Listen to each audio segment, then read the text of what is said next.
Good evening friends. दोस्तों, मैं अजय शर्मा, आपका दोस्त, आपका बिजनेस पार्टनर। दोस्तों, आज बहुत खुशी हो रही है आप सबके प्यार से, सहयोग से, आप सबके और लगातार मेहनत की वजह से इस लॉकडाउन की स्थिति में भी आप सबने जो सराहनीय काम किया है उसके लिए इस विकट स्थिति में भी हम लोगों ने बिजनेस को लगातार कंटिन्यू ग्रो किया है। और हम वादा करते हैं कि हम सारे लोग आपस में मिल कर के एमएलएम इंडस्ट्री के सभी इतिहास को तोड़ेंगे, सारे के सारे रिकॉर्ड को तोड़ेंगे। और आने वाले टाइम में जब एमएलएम इंडस्ट्री के बारे में कुछ अच्छा लिखा जाएगा तो हमारे आईएमसी का नाम हमेशा नंबर 1 पे होगा। तो दोस्तों, हम बहुत बहुत आभार और धन्यवाद प्रकट करना चाहते हैं जिन्होंने इतने पवित्र बिजनेस को जन्म दिया, जिन्होंने ऐसी अपॉर्चुनिटी हमें दी, हम जैसी शख्सियत को शख्सियत बनने का मौका दिया। आज ज़मीन से उठा करके सर अर्श तक लेके आए हमें। हमारे कंपनी के जन्मदाता, हमारे कंपनी के chairman and founder doctor Ashok Bhatia ji को हम नमन करना चाहते हैं। पूरे आईएमसी परिवार के साथ, अपने टीम के साथ हम सर को नमन करना चाहते हैं, बहुत धन्यवाद देना चाहते हैं कि सर हमारी भी आयु लेकर के आगे बढ़े और इस बिजनेस को, इस अभियान को बहुत आगे लेके जाएं। और साथ में हम हमारे कंपनी के एमडी आदरणीय श्री सत्यन भाटिया जी को भी बहुत धन्यवाद देना चाहते हैं कि उन्होंने आज हमें हर पल, हर घड़ी, हर क्षण हमें संभाला है। जब हम कभी किसी बात को लेकर के गुस्सा भी हो जाते हैं, क्रोधित भी हो जाते हैं, सर ने हमेशा प्यार और दुलार हमें दिया है। हमारे सिर पे हाथ रख करके सर ने हमेशा हमें जो है गाइड किया है, हमें अच्छा रास्ता दिखाया है, जिसकी वजह से आज हम कुछ अच्छा कर पा रहे हैं। हम हमारी टीम को अच्छा दे पा रहे हैं, हम हमारे समाज को अच्छा दे पा रहे हैं और हमारे अच्छे प्रोडक्ट्स की वजह से हम पूरे हिंदुस्तान के अंदर में बीमारी और बेरोजगारी दोनों को दूर करने का काम कर पा रहे हैं। अदरवाइज आज पता नहीं हमारे क्या हालात होते, कहाँ नौकरी कर रहे होते, मजदूरी कर रहे होते या दुकान कर रहे होते। आज लाखों लोगों के बीच में उन्होंने हमें पहचान दी है। तो दोस्तों, हम आभार व्यक्त करना चाहेंगे हमारी ग्रेट अपलाइन आदरणीय श्री जसवीर सिंह जी का, जिन्होंने हमेशा हमारा मार्गदर्शन किया। हर पल उन्होंने हमें गाइड किया। जब भी हमें कोई दिक्कत होती, परेशानी होती थी, जैसे वो भांप लेते थे, हमेशा उनका फ़ोन आ जाता था, कॉल आ जाता था और वो हमेशा जो है हमें मार्गदर्शन किए।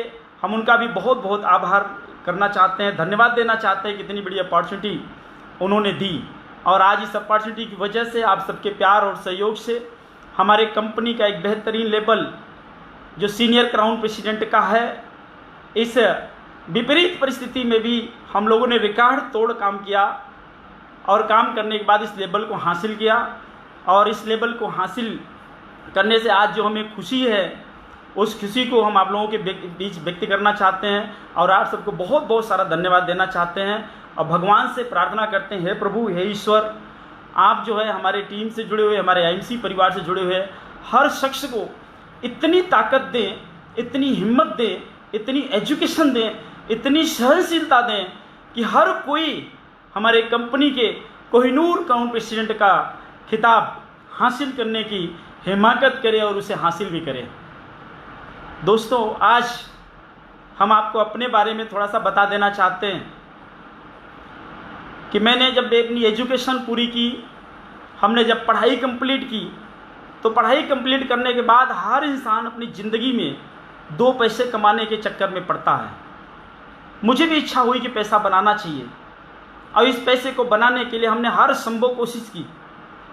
जान पहचान के लोगों से बात की, मित्र दोस्त से बात की, रिश्तेदारों से बात की, आसपास पड़ोस में बात की कि भैया कोई रास्ता बताइए, कोई तरीका बताइए, कोई जरिया बताइए जिससे 2 पैसे कमाए जा सकें, घर की दाल रोटी सही तरीके से चल पाए। ऐसे में मेरे एक मित्र से मेरी बात हुई, मुंबई में रहा करते थे। उन्होंने कहा, अजय जी, आप बिल्कुल टेंशन ना लीजिए, आप मुंबई आ जाओ। मुंबई महानगरी है और यहाँ पे सबको काम मिलता है और जो लोग मुंबई आ जाते हैं उनकी ज़िंदगियां बदलती हैं। मैंने मुंबई के बारे में बहुत सुना था, तो मैंने उनकी बातों को सुनने के बाद डिसीजन लिया और ग्रेजुएशन पूरी करने के बाद अपने घर से 1300 किलोमीटर दूर अपने परिवार को, माता को, पिता को, भाई बहन, पत्नी, बच्चे सबको छोड़ करके मैं मुंबई गया। किसके लिए जी? पैसे के लिए, कि 2 पैसा आएगा तभी जीवन बेहतर चल पाएगा।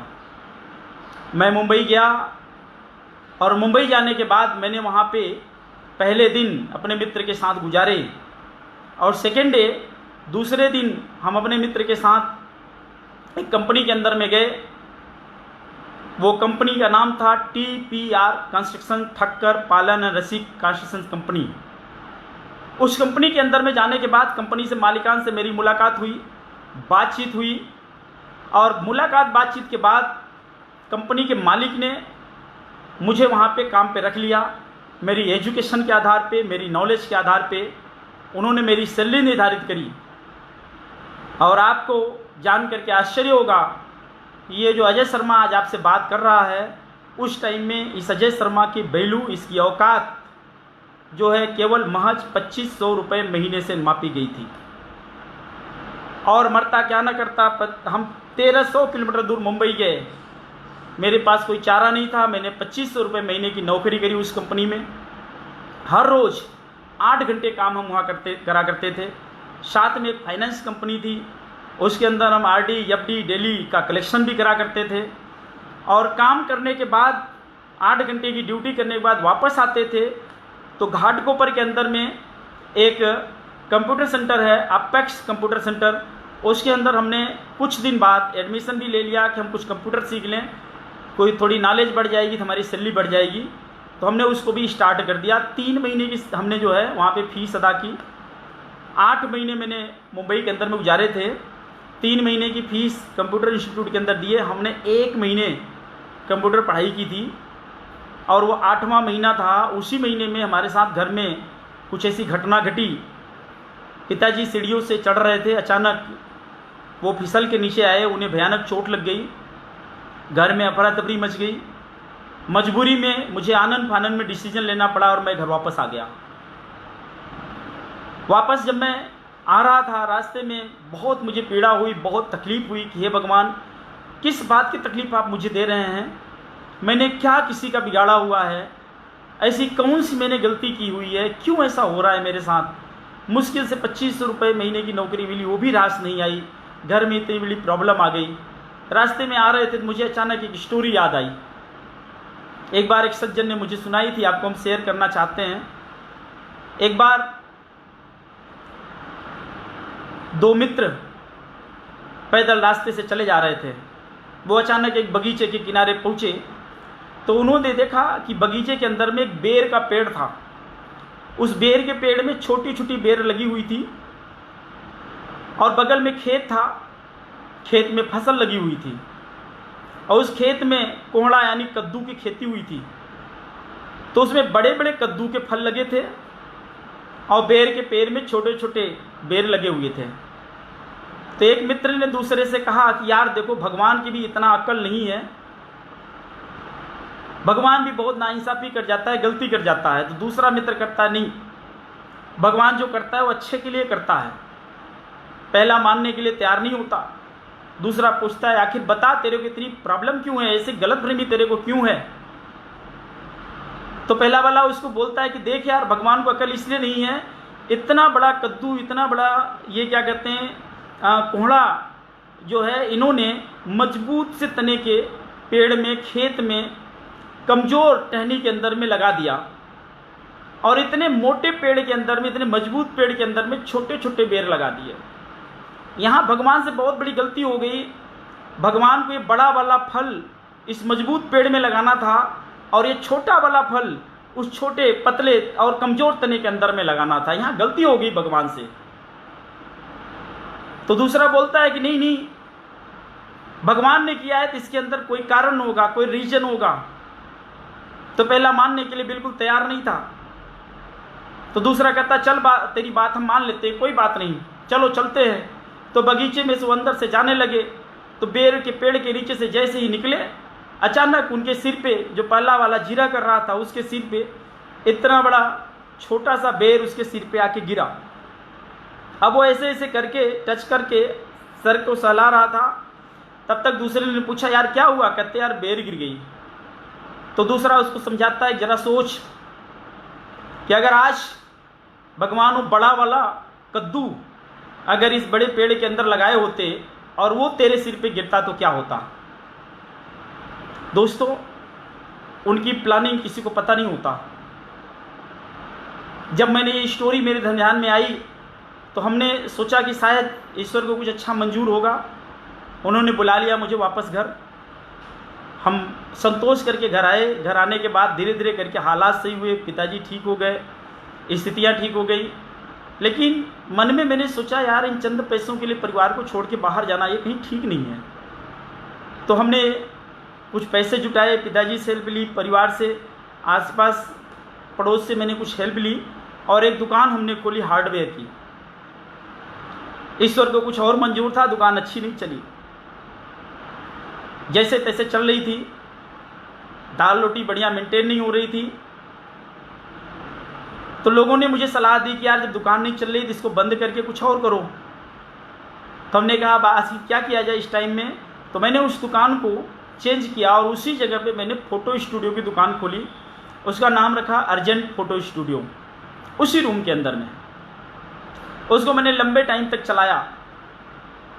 लेकिन वो फ़ोटो स्टूडियो भी उस गति से नहीं चल रही थी जिससे हमारे सपने पूरे होते। हमने लाइफ में जो सोचे थे वैसा कुछ होता, ऐसा कुछ हो नहीं रहा था। तो उसी बीच में हमारी ग्रेट अपलाइन का आगमन हुआ। जसवीर जी आए और उन्होंने इस अपॉर्चुनिटी के बारे में मुझे बताया कि अजय जी, क्या आप अपनी ज़िंदगी में अपने सपनों को पूरा करना चाहते हैं? क्या आप लाइफ में कुछ बड़ा करना चाहते हैं?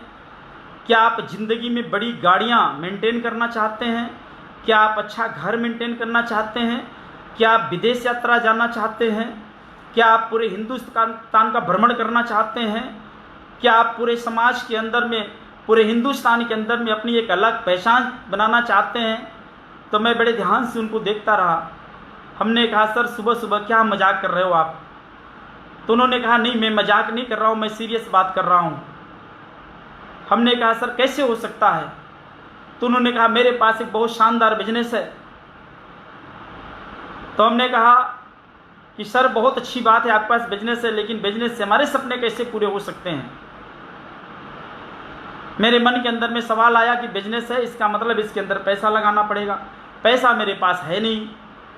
तो मैंने उनसे सवाल पूछे। हमने कहा, सर आप मुझे बताओ इसके अंदर कितने पैसे लगाने पड़ते हैं? मेरे प्यारे साथियों, ध्यान से समझना, आज मेरा जो क्राउन प्रेसिडेंट के बाद सीनियर क्राउन प्रेसिडेंट का लेवल बना है, क्यों बना है और कैसे बना है, ये बातों बातों में मैं आपको बताने जा रहा हूँ, समझाने जा रहा हूँ, समझ जाना सारे लोग। मैंने उनसे पूछा, हमने कहा सर आप बताओ पैसा कितना लगाना है? उन्होंने कहा, नहीं नहीं अजय जी, इसके अंदर पैसे नहीं लगाने हैं।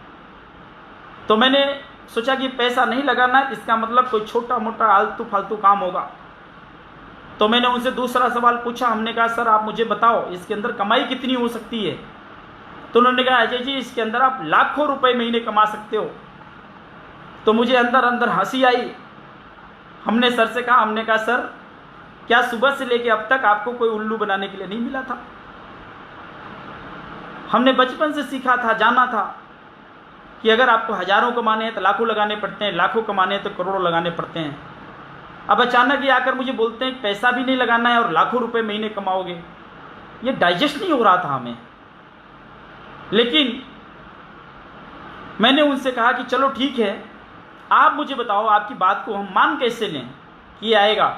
उन्होंने कहा, अजय जी मैंने भी इस व्यवसाय को शुरू किया है और मैंने भी कुछ भी इन्वेस्ट नहीं किया और मुझे लाखों रुपए आ रहे हैं। हमने कहा, हम कैसे यकीन कर लें? तो उन्होंने तुरंत लैपटॉप ओपन किया और फटाफट लैपटॉप के अंदर में मेंशन करके आईडी पासवर्ड डाल के उन्होंने मुझे दिखाया अकाउंट स्टेटमेंट। अब सोचने वाली बात ये थी कि कंप्यूटर में उन्होंने दिखा दिया लाख सवा लाख की चेक उस टाइम में उनकी थी, रेगुलर, कंटिन्यू और स्थायी। तो मैंने ध्यान दिया, हमने कहा अगर लाख सवा लाख 1.5 लाख रुपए कमाना अगर इनके पास आते होते तो ये 1.25 लाख कमाने वाला आदमी मेरी टूटी फूटी दुकान पे मेरे पास आके क्यों बैठता? जो आदमी 2500 रुपये महीने की मुश्किल से नौकरी पाया हो, उसको यार लाखों रुपए कमाओगे और अचानक से ऐसे दिखाए लाखों रुपए, कैसे डाइजेस्ट होगा? तो हमने कहा सर आप बताओ ये कंप्यूटर किसने बनाया जिसके अंदर आप ये पैसे दिखा रहे हो? तो उन्होंने कहा इंसान ने। हमने कहा इसके अंदर ये डाटा कौन डालता है? कहते इंसान ही डालते हैं। तो हमने उनसे पूछा, हमने कहा सर डालना था तो आप ये 1.25 लाख 1.5 लाख 1 लाख क्यों डाले? इसके अंदर आप 15 20 25 50 लाख रुपए डाल लेते। कहते नहीं अजय जी ये सही है। हमने कहा हम कैसे मान लें? ईश्वर को कुछ अच्छा मंजूर था, जिंदगी में कुछ बेहतर होना था। उस टाइम में उनके पास उनकी लेटेस्ट अपडेटेड पासबुक थी। उन्होंने अपनी पासबुक बाहर निकाली, कहते अजय जी ये देखो, ये जो कंप्यूटर के अंदर में आप देख रहे हो, लैपटॉप के अंदर में आप देख रहे हो, ये देखो मेरे पासबुक के अंदर में ये मेंशन है। मैंने जैसे ही पासबुक देखी मेरे आंख खुले के खुले रह गए, मैं चकाचौंध रह गया। अब मैं प्रिपेयर हो गया, अब मैं तैयार हो गया उसको समझने के लिए। सबसे बड़ी प्रॉब्लम क्या है कि हम इस इंडस्ट्री को, इस बिजनेस को समझने के लिए तैयार ही नहीं होते, और तैयार होने के बाद भी इसकी गहराई को समझने के लिए तैयार नहीं होते। और अगर हम गहराई को समझ भी लेते हैं तो उतना जितना हम अपनी दुकान को टाइम देने के लिए तैयार होते हैं, जितना हम नौकरी को टाइम देने के लिए तैयार होते हैं, जितना हम बिजनेस को देने के लिए तैयार होते हैं, और नौकरी करने के लिए, हम पढ़ाई करने के लिए जितना तैयार होते हैं, उतनी तैयारी कभी भी इस बिजनेस के लिए नहीं कर पाते हैं। हम ढंग से इस बिजनेस के अंदर में 2-5 साल ईमानदारी से टिक नहीं पाते हैं। कोई भी आता है हमारा एंटीना हिला के चला जाता है, कोई भी आता है हमें डिस्टर्ब करके चला जाता है, कोई भी आता है हमारी बटन को स्विच लगा के चला जाता है, कोई भी आता है बटन ऑफ करके चला जाता है, हमको नेगेटिव करके चला जाता है। मैंने जब अपनी आंखों से देख लिया, हमने कहा ना, अब हमने किसी की नहीं सुननी है। मैं इस काम पे लग गया। पहला दिन, दूसरा दिन, तीसरा दिन लगातार मैं काम करता रहा। और मैं अपने शुरू के दिनों के बारे में बताऊं तो आपको आश्चर्य होगा। जब हमने काम स्टार्ट किया हमारे इलाहाबाद के अंदर में, हमारे हंडिया तहसील के अंदर में जहां मेरा घर है, कहीं पर भी कोई सेंटर नहीं था, दूर दूर तक हमारे पास सेंटर नहीं थे। लेकिन मुझे वो लाख रुपया दिख गया था।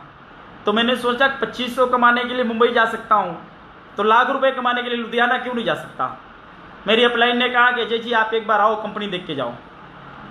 मैं गया कंपनी देखने, और कंपनी में जाने के बाद मेरी जब मुलाकात हुई आदरणीय श्री सत्यन भाटिया जी से, सलूट करना चाहूँगा। एक इतनी बड़ी कंपनी के एमडी, मैनेजिंग डायरेक्टर, उन्होंने मेरे सामने मेरे जैसे सिंपल आदमी को 1 घंटे से अधिक बैठ करके पूरा एकदम डीपली प्लान उन्होंने मुझे बताया। और जो मेरे सवाल थे वो सब वहाँ पे ख़त्म हो गए जाके। कई सारे प्रोडक्ट की इन्फॉर्मेशन मिली, और मैं कार्टून में प्रोडक्ट लेके आया, और जब मैंने यहाँ घर पे यूज़ किया प्रोडक्ट, उसके बड़े अच्छे रिस्पांस मिले, घर से अच्छे रिस्पांस मिले, 2-4 मित्र को दिया, उससे रिस्पांस मिले। अब जब रिस्पांस मिले तो मुझे लगा कि अगर हमें रिस्पांस मिल रहा है तो लोगों को भी मिलेगा। तब मैंने सोचा यार बहुत बड़ी बड़ी कई सारी कंपनियां ऐसी हैं, उन कंपनियों के एक प्रोडक्ट चल जाते हैं तो लोग करोड़ों में खेलते हैं। हमारे पास सैकड़ों प्रोडक्ट की रेंज है, अगर इसमें से 2-4 भी चल गए अजय शर्मा तेरी चांदी हो जाएगी। इस सोच के साथ मैं लुधियाना जाके कार्टून में प्रोडक्ट लाता था, और अपनी साइकिल के अंदर बैग में टांग करके टाई और शर्ट पहन के निकल करके प्रोडक्ट लोगों तक पहुंचाता था। वो डेडिकेशन था। जब हमारी साइकिल की चेन उतरती थी लोग हंसा करते थे, कहते थे पागल हो गया है, साइकिल में टाई लगा के चल रहा है, चेन नहीं सुधार सकता है, जो मर्जी बोलते थे। और मैं आपको एक पते की बात बताऊं कि जैसे ही मैं अपनों के पास जाता था और नेटवर्क मार्केटिंग की बात करता था, जैसे ही multi level marketing, network marketing की बात करता था, तो आप यकीन नहीं मानेंगे लोगों का जो रिएक्शन होता था वैसा होता था जैसे विक्रम बेताल धारावाहिक के अंदर में विक्रम बेताल जब कहानी सुना रहे होते हैं तो बेताल क्या करता है, राइट? जैसे ही बोला तू बोला मैं गायब। तो जैसे ही मैं नेटवर्क मार्केटिंग की बात करता था, सामने वाला वहां से गायब, बेटा तू हट यहां से, क्या लेके आ गया, तू भी फंस गया। अजीब सा व्यवहार होता था लोगों का, अजीब सी रिएक्शन होता था, उनका एक्शन डिपर टाइप का होता था। लोग सामने से बोलते थे कि भैया कोई ढंग का काम कर ले यार, ये तो दुकान दौरी बंद करके ये क्या चालू कर दिया। लेकिन मैंने जो गहराई देख ली थी ना, वो उनको पता नहीं था, इसलिए वो बोलते थे। मैंने स्टार्ट कर दिया काम को। हमने कहा बोल बेटा, जो मर्जी बोल, और मैं बोलूंगा तू गायब होगा, होता रह, एक दिन तेरी चोटी पकड़ में आएगी।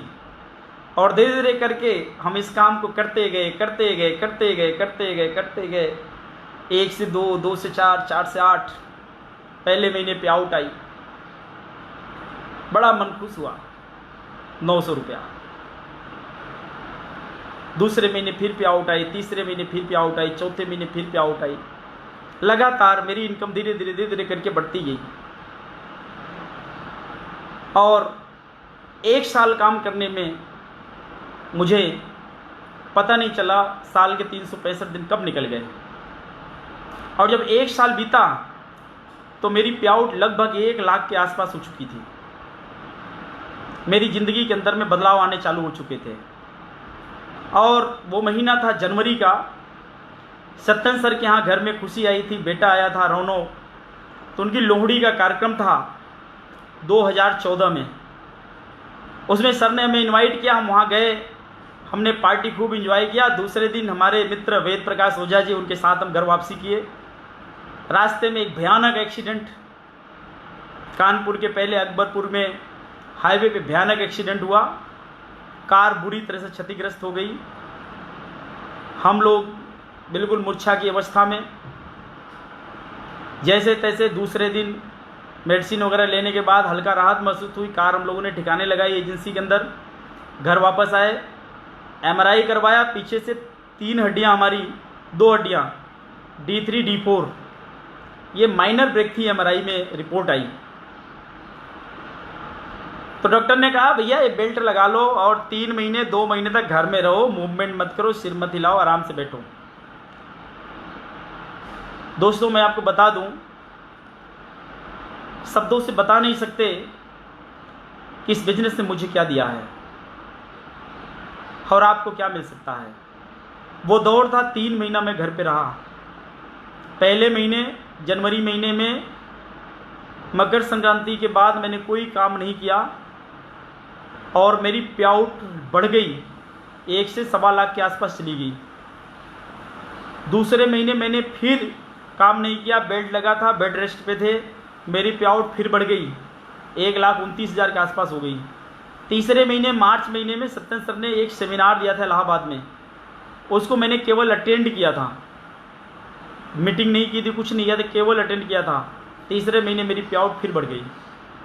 दोस्तों आज IMC बिजनेस के अलावा अगर कोई दूसरा बिजनेस हम कर रहे होते तो शायद हमारा पे आउट नीचे गिर जाता, हमारी दुकान बंद हो जाती, हमारा बिजनेस प्रभावित हो जाता, हमारे ग्राहक टूट जाते। लेकिन IMC बिजनेस के अंदर वो ताकत है कि सब सारी चीज़ें नहीं टूटी और लगातार हमारा ग्रुप बढ़ा, नेटवर्क बढ़ा, बिजनेस बढ़ा और हम कंपनी के अंदर मजबूती से टिके रहे। और 3 महीने बाद जब हम ठीक हुए तो उसके बाद अप्रैल महीने से काम हमने स्टार्ट किया और लगातार ग्रो करते चले गए। कंटिन्यू काम करते करते करते करते करते करते करते करते आज आप सबके प्यार और सहयोग से सीनियर क्राउन प्रेसिडेंट का खिताब हमें प्राप्त हुआ। दोस्तों इस अजय शर्मा ने इन 7-7.5 सालों के बीच में अगर लाइफ की बात करी जाए तो इतना इज्जत मान सम्मान इस बिजनेस ने दिया कि हम लाइफ में कभी सोच नहीं सकते। पूरे हिंदुस्तान के अंदर में पहचान दी, 8 लाख लोगों का मुझे परिवार दिया। मैंने इन 7.5 सालों में 8 कारें बदली। इस समय 2 कारें हम मेंटेन कर रहे हैं, मेरी BMW कार, मेरी फॉर्च्यूनर कार हम मेंटेन कर रहे हैं लगातार। विदेश यात्रा की बात करी जाए तो लगभग 10 से ज़्यादा अधिक कंट्री के अंदर हम घूम के आए। हिंदुस्तान की बात करें तो शायद कोई पिकनिक प्लेस बचा हो जहां हम नहीं गए। तो दोस्तों इज्जत, मान सम्मान, पैसा, भ्रमण, घूमना टहलना, सब कुछ इस बिजनेस से हमें मिला। शानदार हमने घर बनवाए, कई सारी प्रॉपर्टीज हमने बनवाए। अभी इलाहाबाद में झूसी के अंदर में हम 3 मंजिला आईएमसी भवन बना रहे हैं। उस भवन के अंदर में सिर्फ और सिर्फ आईएमसी का ही काम होगा। वहाँ स्टाफ बैठेंगे, आईएमसी की डिजाइनिंग, आईएमसी का स्टूडियो, आईएमसी का स्टोर, आईएमसी के डॉक्टर, सारा वो पूरी बिल्डिंग आईएमसी भवन के नाम से रहेगी और हमारे आईएमसी साथियों के लिए वो पूरी सुपुर्द रहेगी, क्योंकि उसमें मेरा कुछ नहीं है, जो कुछ है वो आईएमसी का है। हंडिया के अंदर में हमने 20,000 स्क्वायर फीट का मेन हाईवे पे जगह लिया। उस जगह को हम बिल्ड करने जा रहे हैं। हमने उसकी प्रोजेक्ट रिपोर्ट पूरी बना ली है। 3 मंजिला हम एक बहुत बड़ा हॉस्पिटल बनाने जा रहे हैं। उसकी प्रोजेक्ट रिपोर्ट लगभग बन चुकी है और उस हॉस्पिटल के अंदर में एवरीथिंग अवेलेबल।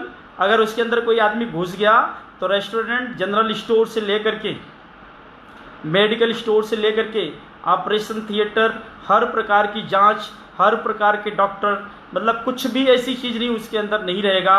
और उस हॉस्पिटल का भी नाम हम रखेंगे आईएमसी हॉस्पिटल, क्योंकि ये सब कुछ जो हुआ है आईएमसी की वजह से हुआ है। आदरणीय श्री अशोक भाटिया जी की वजह से हुआ है, आदरणीय श्री सत्येंद्र भाटिया जी की वजह से हुआ है। उन्होंने हमें बहुत बड़े गड्ढे में से निकाला है, उन्होंने हमें बहुत संभाला है, बहुत सजाया है। हम आईएमसी का नाम दुनिया के अंदर में नंबर 1 पे लेके जाने के लिए जो कुछ भी हमें करना पड़ेगा हम कर जाएंगे। तो दोस्तों, पूरी तैयारियां हमारी चल रही हैं। बहुत सारे एसेट्स हमने बनाए, बहुत सारी प्रॉपर्टीज़ बनाई। पे आउट का तो छोड़ो नहीं, इतने पैसे आते हैं हम खर्च नहीं कर पाते, राइट। और हमारे पूरे परिवार में कभी किसी प्रकार के पैसों की कमी महसूस नहीं होती है। तो दोस्तों, हम आपको बताना चाहेंगे, ये बिजनेस नहीं है, ये जीवन है, ये परमात्मा का दिया हुआ वरदान है। ये हमारे कंपनी के जो चेयरमैन हैं डॉक्टर अशोक भाटिया जी और हमारे कंपनी के एमडी सत्येंद्र भाटिया जी, जिस टाइम में इनके दिमाग में ये विचार आया होगा कि हमें इस कंपनी का निर्माण करना है, निश्चित रूप से परमात्मा ने इन्हें इशारा किया होगा कि आप बनाओ इस तरह की चीज़, और इससे हिंदुस्तान के अंदर में गरीबी हटेगी, इसके हिंदुस्तान के अंदर बेरोजगारी हटेगी, हिंदुस्तान से बीमारी हटेगी। और आज ये ऐसा सब कुछ होना चालू हो गया है। आज कोरोना के टाइम में, लॉकडाउन के टाइम में लोग घरों के अंदर में बैठे हैं, लोगों का व्यापार प्रभावित हो गया है, बड़ी बड़ी कंपनियां हिल गई हैं, बड़ी बड़ी इंडस्ट्रियां हिल गई हैं, एयरलाइंस ब्रेक कर गए, रेलवेज रुक गई, बहुत कुछ हो गया। लोगों का दिमाग काम नहीं कर रहा है, कैसे क्या किया जाए। ऐसे में हमारा बिजनेस, जहां सबका बिजनेस डाउनफॉल पे है, यहाँ तक कि हम फार्मा तक की बात करते हैं, मेडिकल स्टोर तक की बात करते हैं, हॉस्पिटल तक की बात कर रहे हैं। हर किसी के बिजनेस जहाँ डाउन हुए हैं, हमारे कंपनी का बिजनेस वहीं अप हुआ है, वो बढ़ा है और लगातार बढ़ा है। हमारा बिजनेस बढ़ा, कंपनी के सारे लीडर का बिजनेस बढ़ा, कंपनी का बिजनेस बढ़ा, सबकी पे आउट बढ़ी है। तो दोस्तों, कहीं ना कहीं ये परमात्मा का देन है। और मैं आपको बताऊं कि आज काम करने की ज़रूरत है, आज घर से बाहर निकलने की ज़रूरत है, आज लोगों को कांटेक्ट करने की ज़रूरत है, आज आपको अपनी अपलाइन से रिलेशन बनाने की ज़रूरत है, आज आपको अपनी लाइफ लाइन को, आपकी टीम को प्यार करने की ज़रूरत है।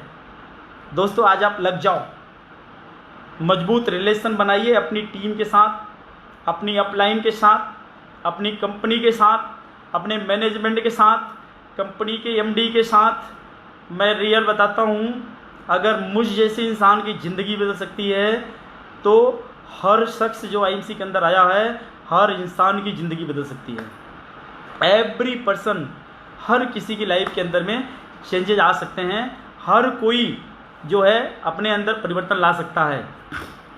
दोस्तों, मैं आपको बता दूं कि लोगों को मानसिकता को पढ़ने और समझने का वक्त आ गया है।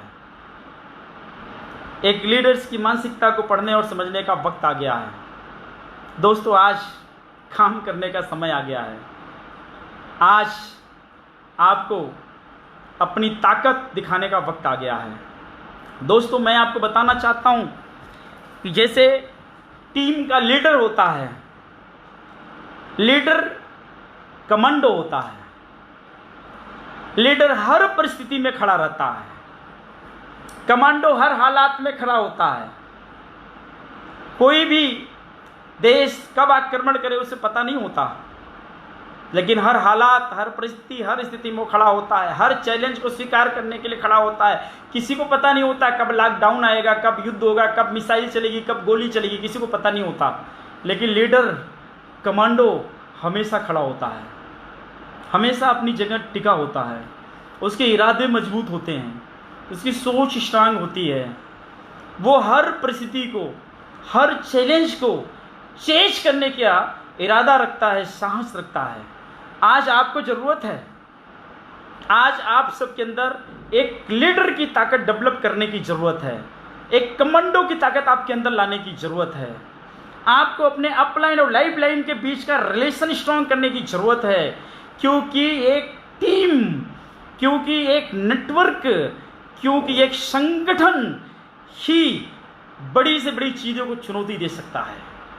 और आपकी टीम जितनी स्ट्रॉन्ग होगी, जितनी मजबूत होगी, उतने तेज़ी के साथ मार्केट के अंदर में आप मुकाबला कर सकते हैं, आप लड़ सकते हैं, आप टीम को एजुकेट कर सकते हैं, गाइड कर सकते हैं। तो उसके लिए आपको हर चैलेंज स्वीकार करना होगा। टीम छोड़ के जा रही है, कोई फर्क नहीं पड़ता, आप स्ट्रांग हो जाओ। टीम आ रही है, कोई फर्क नहीं पड़ता, आप स्ट्रांग रहो। आप स्ट्रांग रहोगे, टीमें आएंगी। आप स्ट्रांग रहोगे, टीमें रुकेंगी। आप स्ट्रांग रहोगे, टीमें बढ़ेंगी। आप स्ट्रांग रहोगे, आप टिके रहोगे, आप अपना इरादा मजबूत रखोगे, एक दिन बहुत बड़ा कारवां होगा। मैं आपको एक बात बताऊं दोस्तों, आपने हमेशा सुना होगा कि बच्चा पैदा किया जाता है, लेकिन कभी ये नहीं सुना होगा कि बाप पैदा कर सकते हैं। नहीं दोस्तों, बाप कभी पैदा नहीं कर सकते, आप बच्चा पैदा कर सकते हैं। इसी तरीके से मैं आपको बताना चाहता हूँ कि डाउनलाइन अपलाइन का जो रोल है, आप अपनी ज़िंदगी में हमेशा डाउनलाइन पैदा कर सकते हैं, डाउनलाइन क्रिएट कर सकते हैं, टीम बना सकते हैं। अपलाइन पैदा नहीं कर सकते, अपलाइन क्रिएट नहीं कर सकते, अपलाइन को जन्म नहीं दे सकते आप। अपलाइन होती है, एक बार आपने खो दिया तो फिर वो दोबारा आपको मिलने वाली नहीं है। इसलिए अपलाइन का रिलेशन बड़ा स्ट्रांग है। आपको मैं अपलाइन के रोल के बारे में बताना चाहता हूँ। आप द्रोणाचार्य के बारे में जानते होंगे। एकलव्य को द्रोणाचार्य जी ने अंगूठा मांग लिया, एकलव्य ने हंसते हंसते दे दिया। अपलाइन चीज़ क्या होती है? उन्होंने कोई बट नहीं किया, कोई कट नहीं किया, कोई सवाल नहीं किया। अपलाइन चीज़ क्या होती है? आप जो है कृष्ण जी को देखो, आप किशन जी को देखो, द्रौपदी चीरहरण से लेकर के, शुरू के दिनों से लेकर के, अर्जुन के सवालों से लेकर के युद्ध जीतने तक हमेशा कृष्ण जी ने गाइड किया उनको। कभी हथियार लेके वो लड़े नहीं, उन्होंने मारपीट नहीं की, उन्होंने सिर्फ रास्ता बताया, उन्होंने सिर्फ सलीका बताया, उन्होंने सिर्फ तरीका बताया।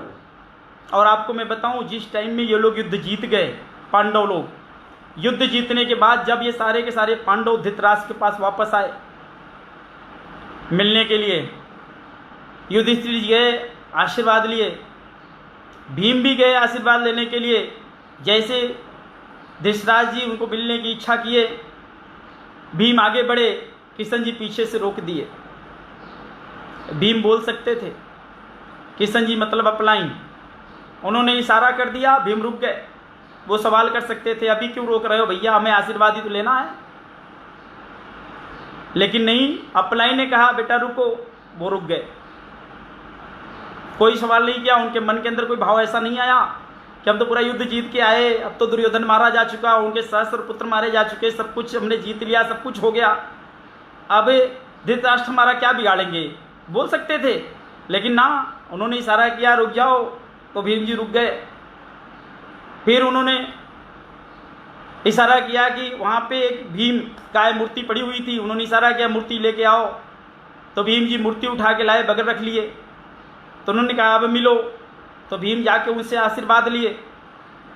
और उसके बाद धृतराष्ट्र ने इच्छा जाहिर की भैया गले मिलो, तो भीम ने रोक दिया गले मिलने के लिए, कहते ना ये मूर्ति आगे करो। तो भीम जी बगल रखी मूर्ति एकदम सामने कर दिया। धृतराष्ट्र जी मूर्ति को ऐसे पकड़े, अब पूरी ताकत के साथ उन्होंने मूर्ति को दबाया, लोहे की मूर्ति उन्होंने चूर चूर कर दी। बदले की भावना उनके अंदर, इतना क्रोध, इतनी ईर्ष्या, इतना जो है उबाल उनके अंदर भरा पड़ा हुआ था। ये उबाल एक अपलाइन को पता था, भीम को पता नहीं था। जब मूर्ति पूरी टूट गई, चूर हो गई, भीम खड़े आवाज देखते रह गए, अरे ये क्या हो गया। और उसके बाद आप इमेजिन करें कि अगर भीम चले गए होते और उनके कब्जे में आते तो शायद भीम का भी यही हाल होता। तो दोस्तों, कभी भी आप मत सोचो, आज कितने सारे लोग हैं अपनी अपलाइन को बाइकाट कर जाते हैं, अपलाइन को दरकिनार कर जाते हैं, कहते हैं मेरे पास तो बहुत नॉलेज आ गई, बड़ी एजुकेशन आ गई, अब तो हम बल्ले बल्ले बड़े बड़े सेमिनार ले रहे हैं, हम तो ट्रेनिंग दे रहे हैं, हम तो अपलाइन से अच्छा बोल रहे हैं, अपलाइन से अच्छा कर रहे हैं। यार अपलाइन अपलाइन होती है, अपलाइन से अच्छा आप कर रहे हो ठीक है, लेकिन अपलाइन बन नहीं सकते हैं आप। यहां पर भी मैं आपको बताना चाहूंगा, एक बार एक धोबी था, धोबी के पास एक गधा था।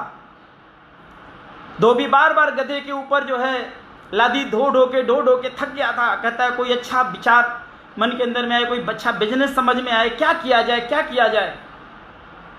तो धोबी के मन के अंदर में एक विचार आया, आइडिया आया। उसने क्या किया, गधे के पीठ पर उसने भगवान की एक मंदिर रखी, उसके अंदर भगवान की मूर्ति रखी और गधे को लेकर के वो चल पड़ा। जिधर जाता, जिस दरवाजे पे जाता, लोग भगवान की मूर्ति देखते, मंदिर देखते, वो प्रणाम करते भगवान को और 2 रुपया 5 रुपया 1 रुपया जिसके पास जो होता उस मंदिर में चढ़ा देते। गधा भी खुश, धोबी भी खुश। 1 दिन हुआ, 2 दिन हुआ, 4 दिन हुआ, 5 दिन हुआ, 10 दिन हुआ, अच्छा व्यापार चलने लगा। गधे को लगा अरे वाह ये क्या धंधा है भाई, अब तो पूरे एरिया में हमारी जान पहचान हो गई है, हर कोई मुझे जानने लग गया है, अब तो मेरी बल्ले बल्ले हो गई, अब क्या जरूरत है धोबी की। रात में धोबी गधे को घर में बांधा और मंदिर उतार के बगल रखा, वो सोने लग गया। गधा जैसे तैसे छूट गया। उसी फील्ड में उन्हीं लोगों के पास। अब जब दरवाजे पे जाता वहां चिप्पो चिप्पो चिप्पो चिप्पो जैसे करता, उधर से अंदर से आदमी बाहर मोटा डंडा लेके निकलता और उसको ले धनादन देता उसको। मेरे भैया ऐसे पता नहीं कितने लोग इधर उधर भटक के गए और बड़े वो पाते रहे। और मैं आपको मजे की बात बताऊं, ये जो जाके चिप्पो कर रहे हैं ना, ये जितना ज्यादा जाके मार्केट में चिप्पो कर रहे हैं उतना ज्यादा हमारा बिजनेस बढ़ रहा है। ये जितना सोशल मीडिया में विरोध में बात करते उतना बड़ा बिजनेस हमारा बढ़ रहा है, क्योंकि जो नहीं जानते थे आईएमसी क्या है वो भी जानने लग गए, जो नहीं जानते थे आईएमसी में पैसा आता है क्या वो भी जानने लग गए पैसा आता है। तो उनको भी समझ में आ गया बाद में कि गधे में प्रॉब्लम थी कि मंदिर में प्रॉब्लम थी कि धोबी में थी। ये देखो गधे वाली फोटो भी किसी ने डाल दी राइट। तो आज ये बहुत चिप्पो कर रहे हैं और इनको कुछ मिल नहीं रहा है, बेचारे एकदम हैरान हैं, परेशान हैं, लाचार हैं, मजबूर हैं, अब इनके पास कहीं कुछ नहीं है। भगवान रक्षा करे उनकी भी। तो दोस्तों मत करना ऐसा काम, अपलाइन हमेशा अपलाइन होती है। एक और सिंपल स्टोरी से मैं आपको समझाना चाहता हूं। एक बार एक सज्जन थे, उनकी शादी पड़ी। शादी में तय किया कि बारात में कोई भी बुढ़ा नहीं आएगा, कोई बुजुर्ग आदमी शादी में नहीं आएगा। तो लोगों ने मान लिया, लड़के पक्ष ने कहते चलो भाई कोई बात नहीं है, शादी है, सब यंग लोग जाएंगे करेंगे। और जब बारात लेके जाने वाली बात हुई तो लोगों ने सोचा घर के गार्जियन हैं, घर में बुजुर्ग हैं, बड़े सियान हैं, सीनियर पर्सन हैं, अगर ये नहीं जाएंगे तो अच्छा नहीं लगेगा, चलो इनको किसी तरह जुगाड़ करके लेके चलते हैं। तो जो बुजुर्ग थे उनको उन्होंने गाड़ी में छुपा करके लेके गए बारात में। अब उनको छुपा के रखा हुआ था, पूरी बारात में जो है दुबरा वगैरह लग गया, तैयारियां ढोल मजीरा चल रहा था। उसी बीच में कुछ झगड़े हुए, विवाद हुए, लड़ाई बढ़ गई। और जब लड़ाई बढ़ गई तो लड़की पक्ष ने कहा कि भैया ये लड़के वाले सारे बुद्धू हैं, इनको कोई अक्ल नहीं है, हम अपने लड़की की शादी इनके यहाँ नहीं करेंगे। अब लोग एकदम हैरान, कहते नहीं ऐसे कैसे नहीं शादी करोगे, हम बाराती ऐसे कैसे चले जाएंगे। तो लड़की पक्ष ने कहा नहीं, अगर आप शादी करना चाहते हो तो आपको प्रमाण देना पड़ेगा, आपको सिद्ध करना पड़ेगा। कहते बताओ क्या सिद्ध करना है। तो कहे भैया देखो, घर के बगल में नदी है, इस नदी में पानी जा रहा है, अब पानी की जगह अगर आप इसके अंदर दूध बहा दोगे तब तो भैया हम शादी कर लेंगे, अगर इसमें नदी में पानी की जगह दूध नहीं बढ़ेगा तो हम शादी नहीं करेंगे तुम्हारे यहाँ। तो लोगों ने कहा कि ये तो बड़ा मुश्किल काम है भैया, नदी में दूध कैसे बह सकता है। तो सबने विचार किया, कहते भैया देखो मारपीट करने से अच्छा है, हमारा लड़का है, लड़के की शादी तो कहीं भी हो जाती है, चलो कोई बात नहीं, चलो वापस ले चलते हैं बारात। सारे लोग गए, गाड़ी में बैठने लग गए। अब जो बुजुर्ग थे उनको आवाज़ आई, सब गाड़ी में बैठ रहे हैं, चक्कर क्या है। उन्होंने पूछा भैया क्या चक्कर है। तो उन्होंने कहा नहीं नहीं दादाजी कोई दिक्कत नहीं है, अभी शादी नहीं हो सकती, भी घर वापस चलना है। बताओ प्रॉब्लम क्या है। दादाजी कहते हैं कि प्रॉब्लम क्या बताओ। बेटा कहता है नहीं कोई दिक्कत नहीं है, चलो घर में बता देंगे। दादा कहते हैं नहीं प्रॉब्लम तो बता दो, ठीक है घर चलोगे हम भी चलते, कोई बात नहीं, अब प्रॉब्लम तो बता दो। तो उन्होंने दादा को पूरा प्रॉब्लम बताया कि कहते हैं नदी में अगर दूध बहेगा तो शादी करेंगे। तो दादाजी कहते हैं बस इतनी छोटी सी बात, नदी में दूध बहाना कौन सी मुश्किल बात है। कहते दादाजी क्या बात कर रहे हो, नदी में कैसे दूध बह सकता है। कहे बेटा तू ये काम कर, जा लड़की पक्ष वाले से सिर्फ इतना बोल दे कि भैया देखो हम लोगों ने दूध का पूरा प्रबंध कर लिया है, हमारे पास बहुत भारी मात्रा में दूध अरेंज हो गया है, एक काम करो ये जो नदी में पानी बह रहा है ये पानी खाली करो, हम दूध बहाएंगे। अब उसके बाद जैसे हो गए लड़की पक्ष को बोले कि भैया आप नदी में पानी निकालो, हम दूध बहाएंगे। अब आप सोचो नदी में पानी निकालना कितना मुश्किल काम था। तो उनको समझ में आ गया कि भैया इनके साथ कोई बुढ़ा है, इनके साथ कोई सीनियर है, इनकी कोई अपलाइन है जो इनको गाइड कर रहा है। मेरे भाई देखो ना तो लड़ाई करनी पड़ी, ना मारपीट करना पड़ा, ना झगड़ा करना पड़ा, कुछ नहीं करना पड़ा। लेकिन उन्होंने जो सीनियर पर्सनालिटी थे, जो अपलाइन थे, उन्होंने क्या किया, उन्होंने सिर्फ रास्ता बताया था। किशन जी ने क्या किया, सिर्फ उनको रास्ता बताया था कि भैया आप ये मूर्ति ला के एक बार ट्राई कर लो। ये सीनियर ने क्या बताया कि कुछ मत करो, जाके ये बात उसको बोलो बस, और सिर्फ बात बोलने से उनका पूरा काम हो गया, शादी भी हो गई। कभी भी मैं आपको बताता हूँ अपलाइन को कभी भी बाइकाट मत करो, अपलाइन हमेशा अपलाइन होती है। अपलाइन एक ऐसी चीज है जो कभी भी आपका बुरा नहीं चाहती। एक बार अचानक डीएन सिंह जी का फोन आ गया मेरे पास, कहते सर मैं बड़ा परेशान हूं। हमने कहा क्या हो गया। कहते सर लोग कहते हैं हमारी सपोर्ट नहीं मिल रही, ये सपोर्ट क्या होता है। मैं कहा यार कौन सा सवाल कर रहे हो आप, सपोर्ट क्या होता है। कहते सर हमें समझ में नहीं आ रहा है सपोर्ट क्या होता है। हमने कहा क्यों, क्या आप अपनी टीम को सपोर्ट नहीं करते। कहते सर आप बताओ सपोर्ट होता क्या है, मुझे समझ में नहीं आ रहा है। हमने कहा सपोर्ट का मतलब लोगों को आप प्लान बताओ, कंपनी की पॉलिसी बताओ, प्रोफाइल के बारे में बताओ। सॉरी कोई फ़ोन आ गया था। तो कंपनी के सिस्टम के बारे में बताओ, उनको मीटिंग सेमिनार दो, उनको ट्रेनिंग दो। कहते सर हम ये तो सारा काम कर रहे हैं, हम तो लगातार कंटिन्यू मीटिंग भी दे रहे हैं, ट्रेनिंग भी दे रहे हैं, सेमिनार भी दे रहे हैं, वर्कशॉप भी कर रहे हैं, सब कुछ कर रहे हैं सर, लोग फिर भी कहते हैं सपोर्ट नहीं मिल रही है। सर सपोर्ट का क्या मतलब है आप बताओ, क्या उनके घर में जाके चूल्हा चौका करना पड़ेगा, क्या उनके घर में झाड़ू पोछा लगाना पड़ेगा, क्या उनके घर में जाके कपड़े कुपड़े साफ करने पड़ेंगे। हमने कहा यार क्या बात कर रहे हो। कहते नहीं सर हमको समझ में नहीं आ रहा, आप बताओ क्या होता है सपोर्ट। तो मुझको समझ में आया मेरे प्यारे साथियों, आज समझ जाइए ये जो लोग सपोर्ट चिल्लाते हैं ना, ये वो लोग हैं जो गलत डिमांड करते हैं, और जब गलत डिमांड की पूर्ति नहीं होती तो बोलते हैं कि सपोर्ट नहीं मिल रहा है।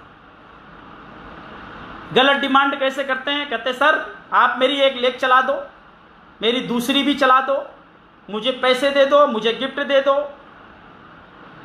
मेरे साथ ये कर दो, मेरे साथ वो कर दो, मैं सर घर में सोऊंगा, जाके आप मीटिंग कर दो। वो खुद घर में आराम कर रहे होते हैं, अप्लायंस से काम करवाते हैं, ऐसा लगता है जैसे वो आपकी टीम में जुड़ गए हैं तो आप उनके गुलाम हो गए। मेरे भाई ऐसा मत करो यार, ये गलत है। सपोर्ट का मतलब यह है कि अप्लायंस से सपोर्ट का एक सिस्टम है, वो अपलाइन हमेशा करती है। जब भी आप गलत डिमांड करोगे तो गलत डिमांड की पूर्ति कभी अपलाइन नहीं करेगी, और उस गलत डिमांड के वजह से अगर आप कहते हो सपोर्ट नहीं मिली तो आप बहुत बड़ी गलत फहमी में, आप जहां भी जाओगे और गलत डिमांड करोगे कहीं भी आपकी पूर्ति नहीं होगी, और हो भी गई तो जिंदगी में कभी आपको सक्सेस नहीं मिल सकती। कहते सपोर्ट सपोर्ट, हमने कहा भैया, कहते सर ठीक है, सपोर्ट को और अच्छा समझना हो तो मैं आपको और समझाता हूं। सपोर्ट को आप अगर कभी खेत खलिहान में बगीचे में पेड़ लगाते हैं, आप कई सारे पेड़ लगाते हैं, कुछ पेड़ देखो बढ़िया एकदम फर्स्ट क्लास अपना बढ़ते चले जाते हैं, उनको किसी चीज़ की ज़रूरत नहीं पड़ती। उसी खेत में कुछ पेड़ ऐसे होते हैं जो कमज़ोर होते हैं, वो लटक के गिर जाते हैं, और जब पेड़ लटक के गिर जाता है तो लोग क्या करते हैं, एक बम्बू यानी बांस ला करके पेड़ के बगल में से लगाते हैं, उससे रस्सी से बांधते हैं, और वो कमज़ोर पेड़ उस बम्बू से पकड़ के खड़ा रहता है। तो इस टाइप के जो कमज़ोर टाइप के लोग हैं, जिनके अंदर लीडरशिप की क्वालिटी नहीं है, लीडरशिप की भावना नहीं है, जो उनके अंदर चैलेंज की स्वीकार करने की क्षमताएं नहीं हो, कहते सपोर्टर लगाओ, तो चाहते हो उनकी अपलाइन ऐसे बांस की तरह उनसे बधी रहे। अरे मेरे भैया, अगर अपलाइन बांस की तरह बधी रहेगी तो बाकी अपलाइन का काम कैसे चलेगा यार? कैसे चलेगा काम उसका? अपलाइन के साथ तो और भी लोग हैं। तो सपोर्ट का ये सिस्टम गलत है। कभी भी ये मत सोचिए कि सपोर्ट हमें इस तरीके से मिल जाए तो हमारा काम हो जाएगा। ये बहुत ही गलत है। और जब भी अपलाइन आपसे भागती है वो इसीलिए भागती है क्योंकि आप गलत चीज की डिमांड उससे कर रहे होते हो। अपलाइन कभी आपका बुरा नहीं चाहेगी, क्योंकि अपलाइन को पता है कि आप उस अपलाइन के एक पिलर हो, आप उस अपलाइन के लिए एक कंपनी हो, एक फैक्ट्री हो, आप उस अपलाइन के लिए जीवन हो। कभी भी कोई पिता अपने बच्चे को अपने से अलग नहीं करना चाहता। बच्चा तब गलत होता है जब वो गलत डिमांड करता है, और गलत डिमांड के लिए पिता कभी हाँ नहीं करता। सेम अपलाइन और लाइफलाइन के बीच में ऐसा ही होता है। सपोर्ट की अगर बात करते हो, मैं आपको और समझाता हूं। आप देखो कंपनी हमारी कितनी दिलदार है, हमारी कंपनी की जो इतनी विशाल सोच है। हिंदुस्तान के हर एरिया में कंपनी ने रीजनल मैनेजर दिया है, कंपनी ने एरिया मैनेजर दिया है। अगर लीडर आपको सपोर्ट नहीं करता तो भी हम हर चीज़ पे ट्रेनिंग करा रहे हैं कंपनी के द्वारा। जूम मीटिंग हो रही है, फेसबुक लाइव हो रहा है, प्लान के बारे में बताया जा रहा है, ट्रेनिंग दी जा रही है, लीडरशिप स्किल डेवलप किया जा रहा है, फॉलोअप कैसे किया जा रहा है बताया जा रहा है, 8 कोर क्या होते हैं, स्टार्टअप क्या होते हैं, 4 बेसिक्स क्या होते हैं, हर चीज़ की नॉलेज हम दे रहे हैं। भैया आप पढ़ो, आप देखो, आप सुनो, आप सीखो। आप चाहते हो कि आपकी जगह आपकी अपलाइन जाके पढ़ ले, आपके अपलाइन जाके मीटिंग ले ले, आपके अपलाइन जाके ट्रेनिंग ले ले, आपके अपलाइन जाके बंदा जोड़ दे, आपके अपलाइन जाके परचेजिंग करा दे, सब अपलाइन कर देगा। यार तू क्या करेगा भैया? बिना किए यार कुछ नहीं होता। बच्चा भी पैदा नहीं होता, करना पड़ता है। कभी सुना है अरे वो तो हो गया अपना, ऐसे ही हो गया? ना ना भैया, करना पड़ता है, अपने से नहीं होता। तो भाई जी, जिंदगी के अंदर में आपको सक्सेस चाहिए अगर, तो प्लान दिखाना आपको सीखना पड़ेगा, अपलाइन सिखाएगी। फॉलोअप सीखना पड़ेगा, अपलाइन सिखाएगी। मीटिंग लेना पड़ेगा, अपलाइन सिखाएगी। ट्रेनिंग लेना पड़ेगा, वर्कशॉप में जाना पड़ेगा, कंपनी के हर ऑफर को एक्सेप्ट करना पड़ेगा, अचीव करना पड़ेगा। आपको परचेजिंग करनी है, आपकी फर्स्ट परचेज क्लोजिंग के फर्स्ट डे होनी चाहिए। क्लोजिंग हुई, सॉफ्टवेयर ओपन हुआ, पहले दिन आपकी परचेजिंग होनी चाहिए। जो परचेज आपको करना ही है तो क्लोजिंग के दिन क्यों करनी है?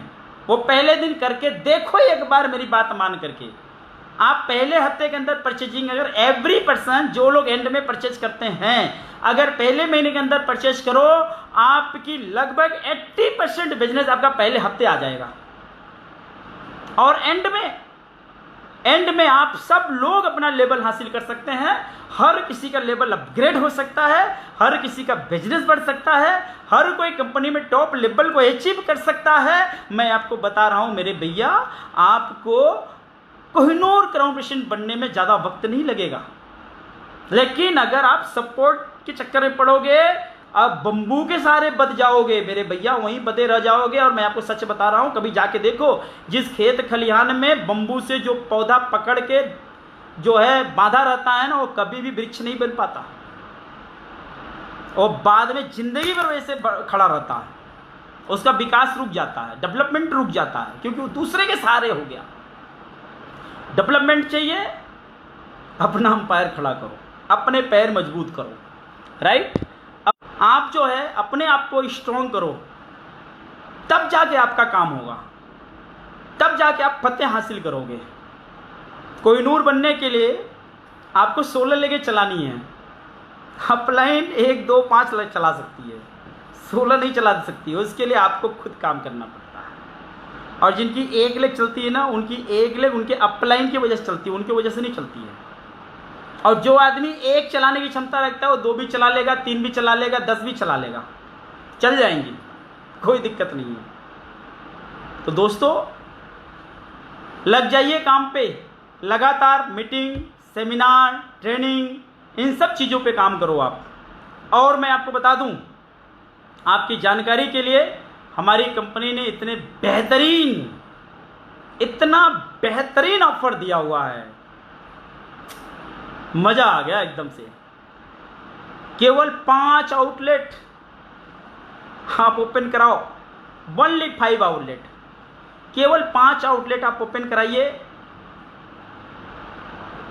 और अगर आप सिल्वर एंड एबव हैं तो आपको 35,000 रुपये का हनीवेल का एयर प्यूरीफायर कंपनी बिल्कुल फ्री दे रही है, बिल्कुल फ्री दे रही है।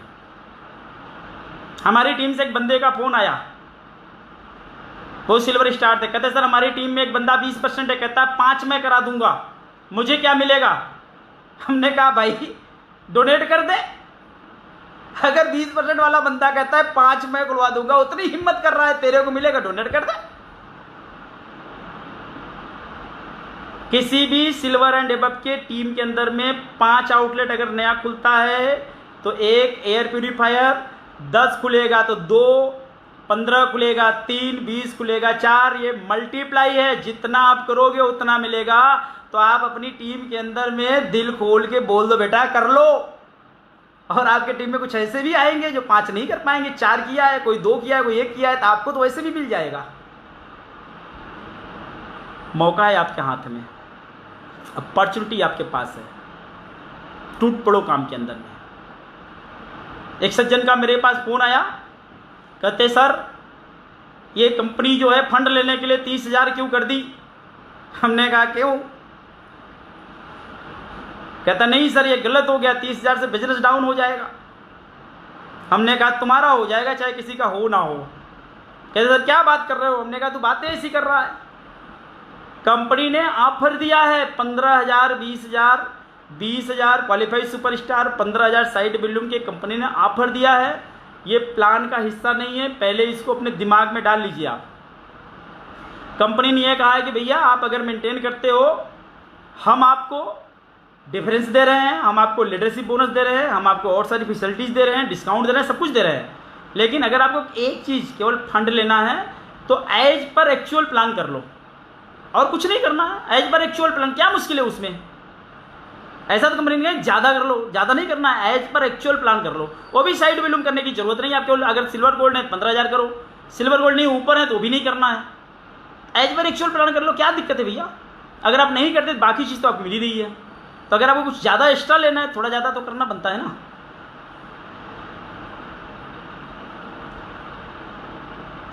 दोस्तों मैं तो आपको यही बोलूँगा, लग जाओ।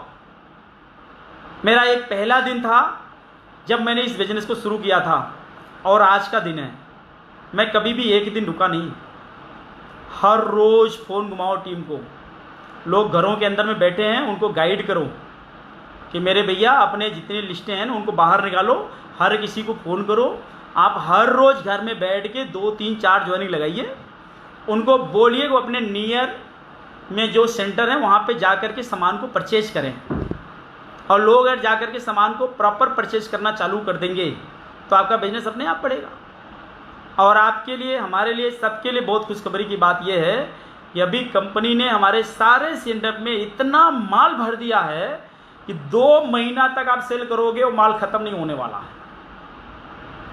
तो पिछले महीने चैलेंज था, 12 तारीख तक सॉफ्टवेयर डिस्टर्ब था, राइट। और उसके बाद 12 के बाद प्रोडक्ट आने में 27 28 29 30 तारीख लग गए।